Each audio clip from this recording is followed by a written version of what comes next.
Hello नमस्कार, श्री स्वामी समर्थ। स्वागत आहे तुम्हा सगळ्यांचं माझ्या YouTube चॅनलवरती। आजचा दिवस तुम्हा सर्वांना खूप छान सुखाचा आणि समाधानाचा जाऊ देत, हीच मी स्वामींच्या चरणी प्रार्थना करते आणि आजच्या या नवीन व्हिडिओला सुरुवात करते। पण त्या अगोदर तुम्ही माझ्या चॅनलवरती जर नवीन असाल तर चॅनलला पण लगेच सबस्क्राइब करा आणि कमेंटमध्ये श्री स्वामी समर्थ लिहायला अजिबात विसरू नका। यंदा 6 जुलै 2025 रोजी आलेली आहे आषाढी एकादशी। म्हणजेच आषाढी एकादशीला फक्त 15 दिवस उरलेले आहेत। आषाढी एकादशीला ठिकठिकाणाहून वारकरी वारीसाठी पंढरपूरला निघालेले आहेत। या सोहळ्यात प्रत्यक्ष सहभागी होता आलं नाही म्हणून वाईट मानून घेऊ नका। आजपासून ते आषाढी एकादशी पर्यंत एक स्तोत्र जे आहे तर त्या स्तोत्राचं आपल्याला पठण करायचं आहे किंवा श्रवण करायचं आहे। तर या स्तोत्रात प्रचंड अशी ताकद आहे आणि हे नुसते ऐकलं तरीही आपल्याला अनेक प्रकारचे लाभ होतात। आषाढी एकादशी निमित्त जर आपण हे प्रभावी सेवा जर केली तर आपल्या आयुष्यातील सर्व संकट अडचणी दूर होतील। जी व्यक्ती आषाढी एकादशी पर्यंत या प्रभावी स्तोत्राचं पठण करेल त्या व्यक्तीच्या 1000 इच्छा या पूर्ण होतील आणि त्या व्यक्तीच्या आयुष्यामध्ये सोन्यासारखे दिवस येतील। आषाढी एकादशीला धार्मिक दृष्ट्या खूप महत्त्व आहे, पण जर आपण या एकादशीचं व्रत केलं तर आपल्याला वर्षातील सर्व एकादशीचं पुण्यफळ हे प्राप्त होतं। आषाढी एकादशीला विष्णूंची पूजा करणं हे खूप महत्त्वाचं मानलं जातं। अनेक भक्त पंढरपूरला विठ्ठलाच्या दर्शनासाठी जात असतात। या दिवशी उपवास करणं सुद्धा खूप महत्त्वाचं आहे। उपवास केल्यामुळे सर्व पापांचे निवारण होते आणि मोक्षाची प्राप्ती होते।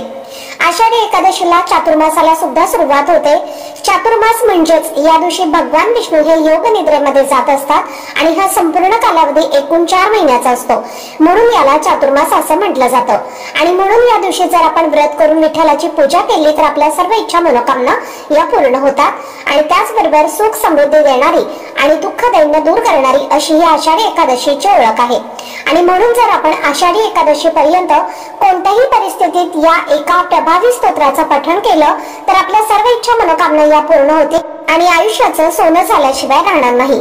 सर्व दुःख दारिद्र्य अडचणी दूर होतील। तर असं कोणत्या स्तोत्राचं पठण करायचं आहे, कोणत्या वेळेत करायचं आहे याबद्दलची संपूर्ण माहिती तुमच्यासोबत मी आजच्या व्हिडिओमध्ये शेअर करणार आहे। त्यामुळे व्हिडिओ हा स्किप न करता शेवटपर्यंत नक्की पहा, जेणेकरून तुमच्यापर्यंत योग्य ती माहिती पोहोचेल। आणि तुम्ही माझ्या चॅनलवरती जर नवीन असाल तर चॅनलला पण लगेच सबस्क्राइब करा आणि बेल आयकॉनला पण प्रेस करा, म्हणजे मी जेव्हा कधीही नवीन व्हिडिओज अपलोड करेन त्याचं नोटिफिकेशन सर्वात आधी तुम्हाला मिळेल आणि तुमचा एकही व्हिडिओ हा मिस होणार नाही। आजच्या व्हिडिओमध्ये तुम्हाला मी जी सेवा सांगणार आहे किंवा जो उपाय सांगणार आहे तर हा तुम्हाला आषाढी एकादशी पर्यंत करायचा आहे। तुम्ही आजपासून ही सेवा चालू केली तरीही चालेल किंवा जेव्हा केव्हा तुम्ही हा व्हिडिओ पाहणार आहे तर त्या दिवसापासून तुम्ही ही सेवा सुरू केली तरी सुद्धा चालेल। त्या सेवेचं तितकंच शुभ फळ जे आहे तर ते तुम्हाला प्राप्त होईल।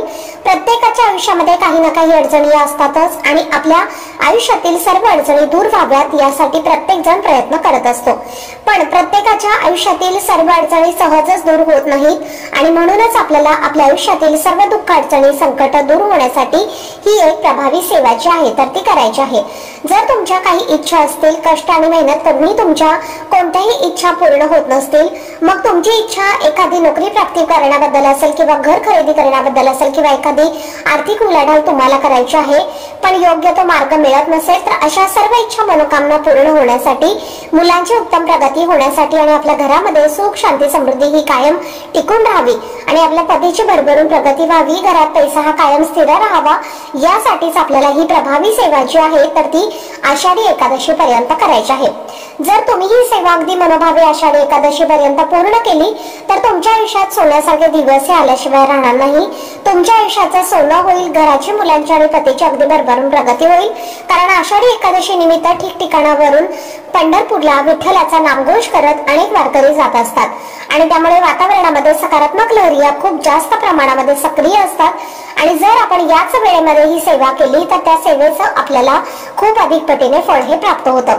जर आपल्याला या आषाढी एकादशी पर्यंत विष्णू सहस्त्रनामाचं पठण करायचं आहे, अनेक जण विष्णू सहस्त्रनामाचं पठण हे फक्त एकादशी पुरतच करतात, पण ते केवळ एकादशी पुरतच म्हणायचं किंवा ऐकायचं नसतं, तर ते रोज म्हटलं पाहिजे तरच त्याचा लाभ आपल्याला जो आहे तर तो होत असतो। ज्याप्रमाणे एखाद्या व्यक्तीचं नाव घेताच त्याचं व्यक्तिमत्व आपल्या डोळ्यासमोर उभं राहतं, तसं भगवान विष्णूंचं 1000 नावामधनं त्यांचे वैविध्यपूर्ण कार्य डोळ्यासमोर येतं।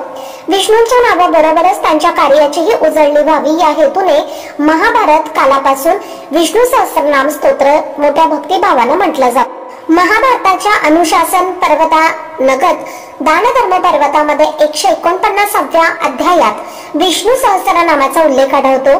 जर आपण आषाढी एकादशी पर्यंत आपल्या घरामध्ये विष्णू सहस्त्रनामाचा पाठ केला तर आपल्या आर्थिक अडचणी, वैवाहिक अडचणी, सामाजिक अडचणी, राजकीय प्रश्नातून आपल्याला मार्ग मिळतो।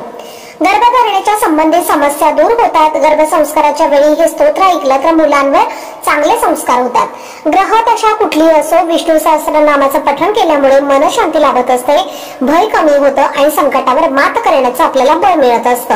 मुलांच्या अभ्यासामध्ये मन लागत नसेल किंवा घरामध्ये वादविवाद होत असतील तर विष्णू सहस्त्रनामाचं सामूहिक पठण करावं, त्याचा आपल्याला निश्चितच लाभ होतो।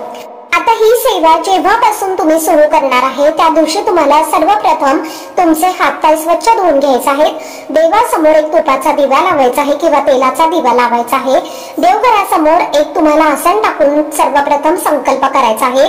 तुमच्या कोणत्याही इच्छा तुम्हाला पूर्ण करायच्या आहेत, कोणत्या अडचणी आहेत तर त्या लवकरात लवकर दूर होऊ देत असं तुम्हाला वाटत असेल तर तसा संकल्प तुम्हाला करायचा आहे आणि त्यानंतर तुम्हाला विष्णू सहस्त्रनामाचा पठण करायचा आहे। जर तुम्हाला पठण करता येत नसेल तर YouTube वरती तुम्ही लावून फक्त अगदी शांत मनाने श्रवण केलं तरी सुद्धा चालेल। ही सेवा तुम्ही सुरू केल्यानंतर दररोज तुम्हाला आषाढी एकादशी पर्यंत सकाळी किंवा संध्याकाळी या स्तोत्राचं पठण करायचं आहे। हे पठण करताना काही महत्त्वाचे नियम जे आहेत तर ते आपल्याला आवर्जून लक्षात ठेवायचे आहेत। कोणत्याही स्तोत्राचं पठण व स्पष्ट उच्चार हे अतिशय महत्त्वाचे असतात, तरच त्या स्तोत्राचा योग्य परिणाम जो आहे तर तो आपल्यावरती होत असतो। हे मंत्र उच्चार मोठ्याने म्हटल्यास सकारात्मक ऊर्जा ही निर्माण होते आणि त्यांना मनावर सकारात्मक बदल हे दिसून येतात। तर अशा पद्धतीने तुम्हाला या प्रभावी स्तोत्राचा पाठ जो आहे तर तो आषाढी एकादशी पर्यंत करायचा आहे। जर स्त्रियांना मासिक धर्म आला तर ते दिवस सोडून तुम्ही पुन्हा ही सेवा सुरू करू शकता। जर घरामध्ये सुतक असेल तरी देखील तुम्हाला ही सेवा जी आहे तर ती करायची नाहीये। आजचा व्हिडिओ जर तुम्हाला आवडला असेल, माहितीपूर्ण वाटला असेल तर व्हिडिओला जास्तीत जास्त लाईक, शेअर आणि चॅनलला सबस्क्राईब नक्की करा। भेटूयात पुढच्या व्हिडिओमध्ये। तोपर्यंत सर्वांना श्री स्वामी समर्थ।